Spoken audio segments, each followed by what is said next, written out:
جو 446 میں آ کر شیعوں کی حکومت کو ختم کیا طغرل بیگ سلجوکی نے۔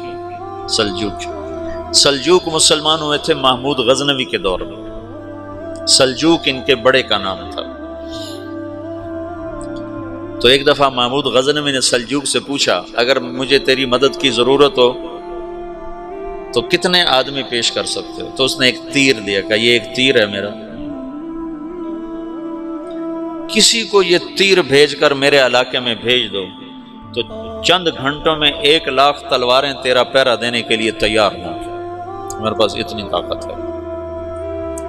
تو یہ سلجوک کی نسل میں تھا طغرل بیگ۔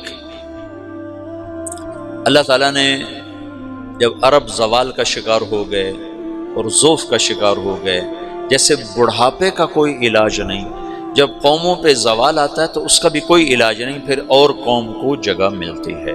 جیسے بڑھاپا ایک فرد پہ آتا ہے، ایسے بڑھاپا قوم پہ آتا ہے۔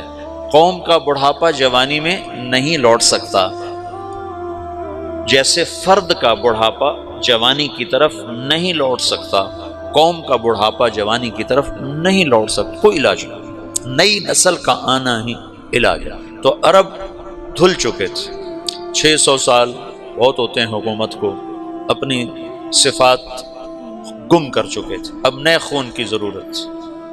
طغرل بیگ پہلا شخص تھا جس نے آ کر اہل سنت والجماعت کو استحکام بخشا، شیعوں کی حکومت کو ختم کیا، بغداد سے، شام سے، ان سارے علاقوں سے۔ صلاح الدین ایوبی نے اسماعیلی شیعہ کی حکومت کو ختم کیا، مصر۔ العاضد ان کا آخری خلیفہ تھا۔ صلاح الدین ایوبی نور الدین زنگی رحمۃ اللہ علیہ کا پروردہ تھا، اس کا دوست تھا، اس کے دوست بھی تھا، بچہ بھی تھا اس کے سامنے، زیادہ لکھنے پڑھنے کا شوق تھا۔ پھر اللہ تعالیٰ نے اس سے کام لیا اور اس کو مصر کا گورنر بنا کے بھیجا، مصر کی مدد کے لیے بھیجا۔ تو وہاں اس نے صلاح الدین ایوبی نے وہاں ختم کیا، طغرل بیگ نے یہاں ختم کیا۔ تو پھر سلجوک جو تھے نا یہ اقتدار میں آئے، ادھر ختم ہو گئی سلطنت بنو عباس کی، مصر ایک چھوٹی سی ترکوں کی سلطنت۔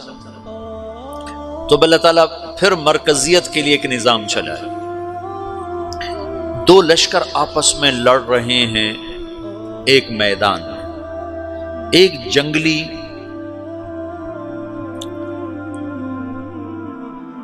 بدوؤں کا قافلہ، جنگل کے لوگ اپنے قبیلے کو لے کر، ایک جنگلی قبیلہ اپنے سردار کے ساتھ نقل مکانی کر رہا ہے ایک جگہ سے دوسری جگہ۔ اللہ کا نظام کہ یہ لوگ چلتے چلتے چلتے اس وادی میں پہنچ گئے جہاں جنگ ہو رہی ہے، دو لشکر آپس میں لڑ رہے ہیں۔ جب یہ وہاں پہنچتے ہیں تو ایک لشکر کے قدم اکھڑ رہے ہیں اور دوسرا غالب آ رہا ہے۔ ان کو نہیں پتا شکست کھانے والے کون ہیں اور فتح پانے والے کون ہیں، ان کو نہیں پتا۔ اس جنگلی قبیلے کے سردار کا نام بھی طغرل ہے، طغرل۔ تو یہ سردار کہتا ہے جو شکست کھا رہے ہیں ان کی مدد کرو، کچھ پتہ نہیں کون ہے، کہتا جو شکست کھا رہے ہیں ان کی مدد کرو۔ تو 400 وحشی جنگلیوں نے فاتح لشکر کے پیچھے حملہ کر دیا۔ وہ تو ایک کافی ہوتا تھا، 400 دوڑ جب تلواریں پڑیں تو چند لمحوں میں نقشہ بدل گیا، بھاگنے والے جم گئے اور جمنے والے بھاگ پڑے۔ جب جنگ ختم ہوئی تو شکست خوردہ لشکر کے بادشاہ نے ان کو بلایا، اسے پوچھتا ہے مجھے جانتے ہو میں کون ہوں؟ کہا نہیں۔ کہا تو تم نے میری مدد کیوں کی؟ کہا انسانی ہمدردی کی وجہ سے، تمہیں شکست ہو رہی تھی اس لیے تمہاری مدد کی۔ پھر اس نے اپنا تعارف کرایا، میں ہوں سلیمان سلجوکی، ترکی کا بادشاہ۔ مسلمانوں کا لشکر تھا اور تاتاریوں سے شکست کھا رہا تھا، تاتاری فتح پا رہے تھے، مسلمان شکست کھا رہے تھے۔ تو وہ اللہ کی غیبی مدد بن کر آئے، تو وہ اس سے کہتا ہے میرے ساتھ رہنا پسند کرو گے؟ تم نے میرے اوپر احسان کیا ہے، میں اس کا بدلہ دینا چاہتا ہوں، میرے ساتھ رہنا پسند کرو گے؟ کہنے کا کر لوں گا۔ تو اس کو لے کر ترکی آیا، اور استنبول اس وقت روم کی حکومت میں تھا، اسے فتح کیا اس تغرل کے آگے چوتھے پانچویں پڑپوتے محمد فاتح نے۔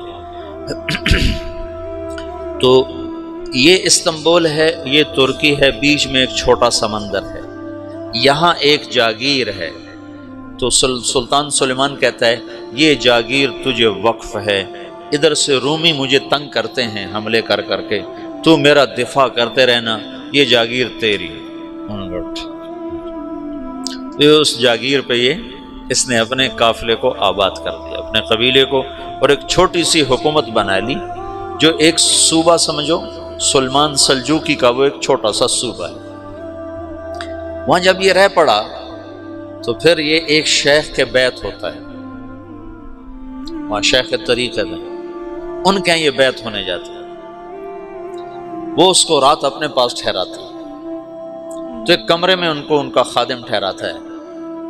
یہ جب کمرے میں جاتا ہے تو سامنے دیوار میں طاقچے پر قرآن پڑا ہوا ہے، تو یہ تغرل بیگ کہتا ہے یہ کیا ہے، یہ کیا ہے؟ تو وہ خادم کہتا ہے یہ کتاب اللہ ہے، قرآن ہے۔ اچھا، وہ اس کو وہاں چھوڑ کے باہر چلا جاتا ہے۔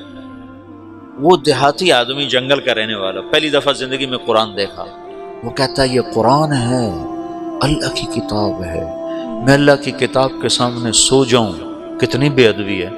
تو اس نے ایسے قرآن اٹھایا اور سر پہ رکھ لیا اور کھڑا ہو گیا، ساری رات قرآن سر پہ رکھ کے کھڑا رہا۔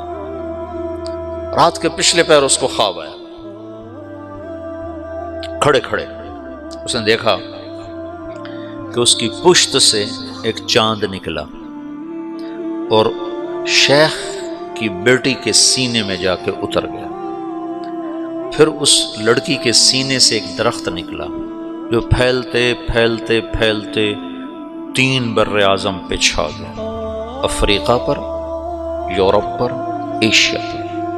پھر اس کی آنکھ کھل گئی، وہ کھڑا ہوا ہے، تو اس نے صبح یہ خواب اپنے شیخ کو سنایا، تو انہوں نے اپنی بیٹی اس کے نکاح میں دی تھی۔ اس بیٹی سے ایک بچہ پیدا ہوا، تغرل بیگ نے اس کا نام رکھا عثمان، عثمانی ترک نام سنا ہوا، جو میں نے کل بتایا تھا کہ 1924 میں وہ خلافت ختم ہوئی۔ تو ایک بیٹا پیدا ہوا عثمان۔ عثمان نے پھر ایک نئی اسلامی حکومت کی بنیاد رکھی جو 1924 تک چلتی رہی، کوئی 800 سال یہ حکومت چلی۔ تو حکومت کا شیرازہ بکھرا، لیکن پھر جڑ جاتا تھا، اور وہ قرن اول والا جوڑ کبھی نہ پیدا ہوا، ٹکڑے بن گئے۔ ان ٹکڑوں میں اللہ لوگ پیدا کرتا رہا جو دعوت دیتے رہے، دعوت زندہ رہی۔ جو تربیت کا نظام تصوف کے ساتھ تھا، اب وہ تبلیغ کے ساتھ۔ میں 1991 میں گیا تھا گجرانوالے جماعت، تو ایک لڑکا ملا بنو کا، 4تھے سال میں تھا، کہنے لگا میں 3 چلے لگا کے مدرسے میں آیا، مدرسے میں آنے کے بعد میرا ذہن تصوف کا بن گیا۔ تو ایک دفعہ میں نے حضرت تھانوی رحمۃ اللہ علیہ کو خواب میں دیکھا، تو انہوں نے ارشاد فرمایا بیٹا تصوف ہمارے دور کی چیز تھی، اب تبلیغ کا زمانہ ہے، ہمارا دور چلا گیا، اب تبلیغ کا دور۔ یہ جو اجتماعی عمل ہے تبلیغ کا، یہ شیخ کامل کی صحبت ہے۔ میں نے یہ قاری طیب صاحب رحمۃ اللہ علیہ کا مضمون پڑھا تھا کہ تربیت کے 4 راستے ہیں: شیخ کامل کی صحبت، اور اچھا دوست جو کمیاں بتائے، اپنا محاسبہ، اور اپنے دشمنوں کی بات سننا۔ یہ 4 چیزیں تربیت کا ذریعہ ہیں۔ تو یہ چاروں چیزیں تبلیغ میں موجود ہیں، یا تو کوئی نہ کوئی اس میں بڑے بڑے لوگ چھپے ہوئے چل رہے ہوتے ہیں، وہ نہ ہو تو 15-20 مسلمانوں کا اجتماعی طور پر خیر میں لگنا شیخ کامل کے قائم مقام ہے۔ اور پھر یہ آپس میں مذاکرے کرتے ہیں تو اس سے ایک دوسرے کی کمیاں سامنے آتی ہیں، تو اچھا دوست بھی ہو گیا۔ پھر ان کے دشمن بھی بڑے ہیں، وہ ان کی کمیاں بتاتے ہیں تو وہ اگر سنیں تو اس سے بھی تربیت ہو سکتی۔ اگر تم اس طرح بیان میں بیٹھو کہ یہ 5000 کا مجمع ایک شیخ کامل ہے، یہ 100 آدمیوں کا مجمع ایک شیخ کامل ہے، تم تعلیم میں اس طرح بیٹھو کہ یہ 15 آدمیوں کا حلقہ تعلیم ایک شیخ کامل ہے، تو تمہیں وہی فائدہ ہوگا جو ایک شیخ کی صحبت سے ہوتا ہے۔ میں نے بڑے بڑے مشائخ کو دیکھا، کوئی بیان نہیں فرماتے تھے، چپ بیٹھتے تھے، چپ، خاموش۔